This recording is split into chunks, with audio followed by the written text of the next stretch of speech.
ಹಾವೇರಿ ಗ್ರಾಮದ ಬೆನಕನಹಳ್ಳಿ ಗ್ರಾಮದ ಒಂದು ಮೂಕ ಪ್ರಾಣಿಗಳ ಅಧಿವೇಶನ.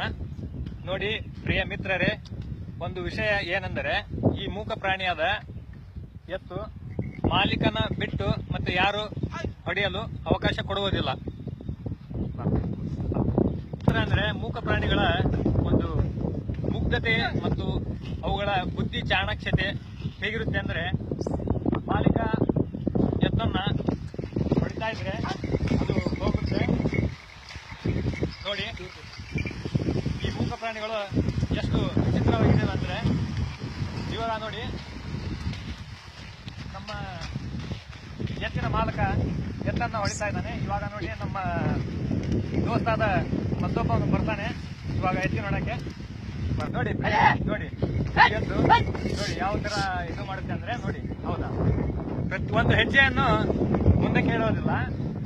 ಈ ಎತ್ತಿನ ಮಾಲಕ ಹೊಡೆದರೆ ಮಾತ್ರ ಹೋಗುತ್ತದೆ, ಬೇರೆಯೊಬ್ಬರಿಗೆ ಯಾರಿಗೂ ಹೋಗೋದಿಲ್ಲ. ಎತ್ತಿನ ಮಾಲಕ ಇವಾಗ ನೋಡಿ ಎಷ್ಟು ಸೂಕ್ಷ್ಮ ಇದೆ ಅಂದ್ರೆ, ಇದು ತನ್ನಿಂದ ತಾನೇ ಬಳಗ ಸುತ್ತುತ್ತೆ. ನೋಡಿ ಎತ್ತಿನ ಮಾಲಕ ಹೊಡೆದ್ರೆ ಹೋಗುತ್ತೆ. ನೋಡಿ ಎತ್ತಿನ ಮಾಲಕನಾದ ಕಾಂತೇಶ್ ಅವರು ಇವಾಗ ಎತ್ತನ್ನ ಓಡಿಸ್ತಾ ಇದ್ದಾರೆ. ಅದೇ ರೀತಿಯಾಗಿ ಮತ್ತೊಬ್ಬ ನಮ್ಮ ಆತ್ಮೀಯ ಬಂಧು ಆದ ಸುಲೇಮಾನ್ ಅವರು ಬರ್ತಾ ಇದ್ದಾರೆ. ಸುಲೇಮಾನ್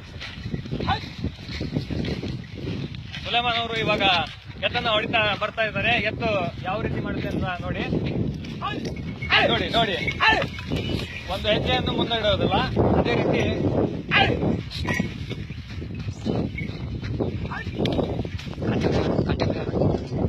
ಇವಾಗ ಎತ್ತಿನ ಮಾಲಕನಾದ ಕಾಂತೇಶ್ ಅವರು ಯಾವ ರೀತಿ ಎತ್ತನ್ನ ಬಳಗಾತಿದ್ರು ನೋಡಿ, ಸ್ವಇಚ್ಛೆಯಿಂದ ಬಳಗಾತಿರುತ್ತೆ. ನೋಡಿ ಬೆನಕನಹಳ್ಳಿ ಗ್ರಾಮದಲ್ಲಿ